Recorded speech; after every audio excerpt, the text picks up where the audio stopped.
essayé au volume 5 de le tuer, mais en fait, je n'ai pas pu. La rampe d'accès avait glissé sans bruit jusqu'au sol de la terre noire où elle se posa avec douceur. Au loin, les jumeaux de Toram, de soleil ocre mêlé de vert et de rose, se couchaient paresseusement sur l'horizon. Le spectacle avait quelque chose de féerique.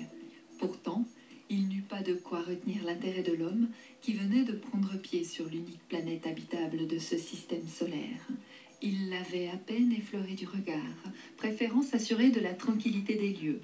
Il scruta les alentours avec attention et puis s'arrêta sur les contours lointains d'un imposant édifice. Nous sommes ce soir dans les confins de l'imaginaire de Sandrine N. Williams, une auteure de science-fiction qui habite elle-même dans un décor lunaire, sur les flancs du Chasseral.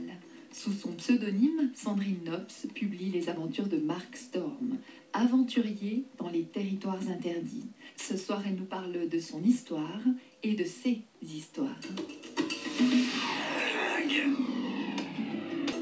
Sous son vrai nom, Sandrine Nops est une femme discrète qui vit dans le village de Nau.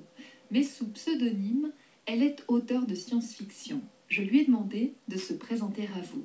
Alors en fait, peut-être sous mon nom de Sandrine N. Williams, qui est le nom d'auteur. Déjà, pourquoi ce nom? Parce qu'une auteure féminine de science-fiction francophone en Suisse, je cumulais un petit peu tous les obstacles possibles et imaginables pour écrire un peu dans ce domaine, qui est plutôt masculin, anglo-saxon, et puis en plus la Suisse, donc les Français ne considèrent pas tout à fait que c'est intéressant.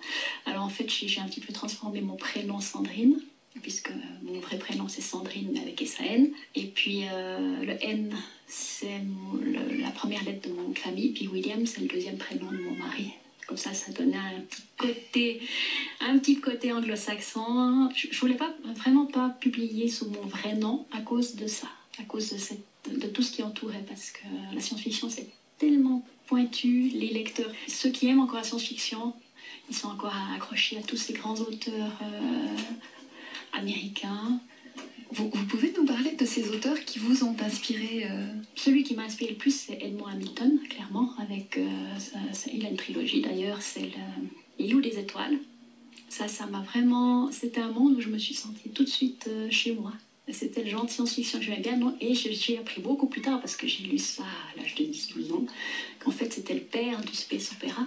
De nouveau, la science-fiction, c'est pas un terme tout simple. Derrière la science-fiction, il y a à peu près une dizaine de genres, très scientifiques comme Asimov, plutôt sociologiques, comment les terriens ont évolué dans le temps, politiquement, socialement. Il y a des milliers de phases. Donc, pour moi, je dis comme ça, j'écris de la science-fiction, space opéra, parce que je ne cherche pas la technique, je ne cherche pas la grande réflexion, comment on va devenir, pourquoi, comment. Moi, c'est plutôt une aventure un peu dans le futur, avec toute la liberté de l'imagination. Avec des héros qui ne sont pas loin de ce qu'on imaginerait aujourd'hui, ou même il y a quelques années. On a des pirates, on a des... Oui, moi j'écris, ça je ne l'ai peut-être pas dit, mais j'écris... je crois que cette saga, je l'ai commencé, celle-ci. Je l'ai commencé à l'âge de 15-16 ans. Donc ça fait très très très très longtemps. Donc c'est clair que je me suis nourrie un petit peu, peut-être à l'époque parce que j'aimais tant la science-fiction que les films de piraterie, que les westerns. Tout ce que j'ai pu voir, lire et entendre, ça a remué dans la tête. Mais disons que le héros, lui, en fait, depuis aussi loin que je m'invente des histoires, il a toujours été un peu le même. Je crois qu'il s'est imposé à moi plus que je l'ai inventé. C'est un petit peu comme Maurice Leblanc disait pour son Arsène Lupin.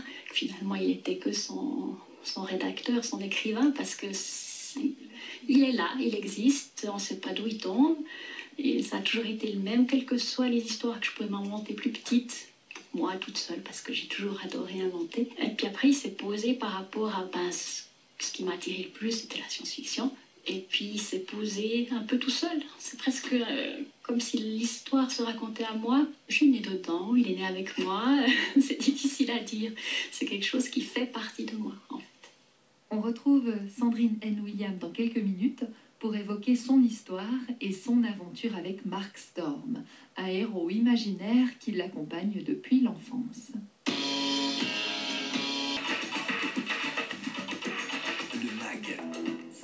N. Williams écrit les aventures de Mark Storm, un héros qu'elle a imaginé à l'adolescence et qui ne l'a jamais quitté. J'ai demandé à l'auteur s'il était plus une âme sœur ou son double. Je pourrais dire presque les deux, à quelque part. Je dis toujours de moi que je suis un Saint-Bernard parce que je cours toujours pour aider d'un côté et de l'autre, un petit peu sa face claire. J'ai aussi mes côtés sombres. Je me le verrais bien comme mon alter ego masculin. Puis c'est clair que petite, quand je l'ai inventé, c'était mon prince charmant à l'époque. Mais après, c'est plus devenu comme l'ami miroir. Et puis, c'est vrai qu'au cours des années, on finit par creuser, on essaie de creuser le personnage, parce que si on veut écrire, il faut aller plus loin, on cherche. Donc ça aussi, ça m'a beaucoup... C'est comme si je le connaissais, comme s'il existait. Je ne serais même pas étonnée un jour de le rencontrer. C'est très étrange, mais ça, il s'est imposé. On reparlera tout à l'heure de Mark Storm, puisque c'est son nom, qui écume les territoires interdits. Mais avant, j'aimerais quand même mieux comprendre. Vous disiez que vous avez commencé à écrire à 16 ans.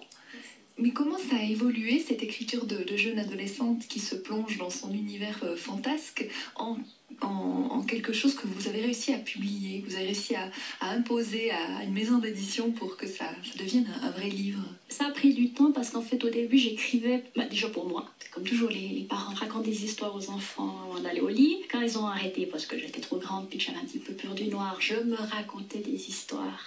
Et puis, de tout temps, j'ai aimé faire ça. Même avant de savoir lire, je m'inventais des histoires rien qu'avec des images. Le soir, avant de dormir, je m'inventais une petite histoire. Et puis, plus je grandissais, plus l'histoire grandissait. Donc, j'ai commencé à écrire à 15 ans, mais c'est né bien avant. C'est né parce que je prenais de ce que je pouvais lire. Je m'inventais mon truc. Un jour, je me suis dit, bon, mais finalement, l'histoire, elle est sympa, je vais l'écrire. Et puis, je l'ai fait lire à des amis. Les copines de mon âge, on peut dire, bah, elles ont aimé. Le style était mince. Il y a plein de fautes et plein d'erreurs. Mais là où ça m'a impressionnée, c'est que leurs parents ont aimé. Et je me suis dit, tiens, finalement, ça intéresse plus que juste moi et mon cercle d'amis. Je faisais des photocopies, je donnais les livres. Et puis, parce que je ne pensais pas pouvoir un jour me faire publier. Comme je vous ai dit, cumulant tellement d'obstacles. Si j'avais été peut-être en France, ça aurait été plus simple. Voilà, ou si j'écris en anglais, ça serait plus simple. Enfin, voilà. Et puis... j'ai écrit, je crois, jusqu'à l'âge de 30 ans. Après, il y a eu un petit break. Puis, Internet et les blogs. Puis, je me suis dit, tiens, je pourrais faire connaître mes livres par le biais d'un blog en publiant chaque semaine un épisode. Et de nouveau, là, il y a des gens que je ne connais pas du tout qui disent, ah, mais c'est bien, tu n'as pas un livre papier? Parce que moi, je préfère lire sur le papier que l'écran. Bon, d'accord. M'en trouver un éditeur, c'est pas facile. Alors d'abord, je me suis auto-publiée, ce qui donnait un livre parfait. Et de nouveau, au miracle, Payot s'est intéressé à en prendre, même que c'était de l'auto-édition.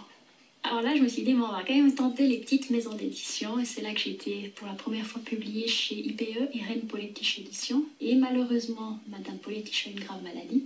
Elle a dû arrêter à peu près du jour au lendemain son entreprise. Donc je me suis retrouvée orpheline de maison d'édition. Alors j'ai envoyé de nouveau à 2-3 petites maisons d'édition et Voyelle a répondu positivement en fin d'année. Donc on a repris l'aventure avec eux. Le premier volume, Mark Storm, Les territoires interdits, est déjà disponible dans sa nouvelle édition, avec les illustrations de Sabrina Tobal. Pour le second, eh bien, il faudra encore attendre un petit peu. On retrouve Sandrine N. Williams dans quelques minutes. Le MAG. Dans les histoires de science-fiction imaginées par Sandrine N. Williams, au cœur de l'aventure, il y a les hommes, et autour, les éléments de science-fiction. L'auteur se sent libre de créer comme elle le désire.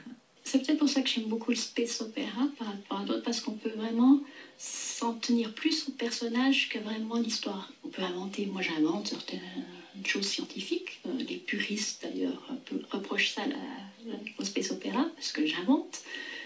Les voyages, j'invente un peu l'hyperespace, comment ça marche, je dis ça marche comme j'ai envie. Parce que c'est pas l'important. L'important justement c'est d'avoir une histoire, des personnages, une application, un début, une fin qui n'est pas forcément attendue, parce que moi il n'y a rien que je déteste autant la télé de me poser puis de dire d'accord, j'ai déjà compris au bout de 10 minutes de film. Donc c'est d'aller creuser aussi dans les personnages, qu'ils aient tous même les personnages secondaires, quelque chose à dire, à ressentir, à faire, que ce ne soit pas juste des pantins qui sont là juste pour faire joli, qu'on puisse s'impliquer, qu'on puisse rentrer et faire partie du groupe pour le lecteur. C'est un petit peu ce que j'ai envie de faire, c'est que le lecteur se sente entrer dans le monde et les suivre comme s'il faisait partie de l'aventure. Racontez-nous un peu, qu'est-ce qui lui arrive à Mark Storm? C'est donc à la base un pirate? En fait, il est pirate parce qu'il est né dans cette partie, comme j'ai inventé un petit peu que la galaxie était séparée en plusieurs territoires. Si on reporte ça sur la Terre, c'est plusieurs pays. Alors là, c'est plusieurs territoires, dont un territoire qui a décidé de rester un petit peu selon ses lois, sa façon de vivre, qui sont les territoires interdits. Et donc, il est né dans un clan. Il n'avait pas le choix de sa vie future. Il était fils de pirate, né dans un clan pirate, donc il allait être pirate. Après, parce que c'est une personnalité un petit peu individuelle, il va choisir un peu son chemin. Pas forcément toujours bien, parce qu'il ira dans le clan le plus dur. Finalement, il en ressortira pour décider de travailler seul. Et puis, de ne pas plus s'occuper de son clan. Votre premier ouvrage vient d'être réédité, donc c'est Les Territoires Interdits.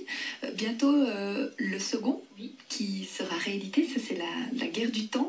Donc à chaque fois on retrouve le même personnage, sauf erreur, sur déjà 6 épisodes. En tout, il y a 6 volumes, moi je les appelle volumes, et les 2 derniers volumes ont plusieurs tomes. Et c'est chaque fois une histoire complète.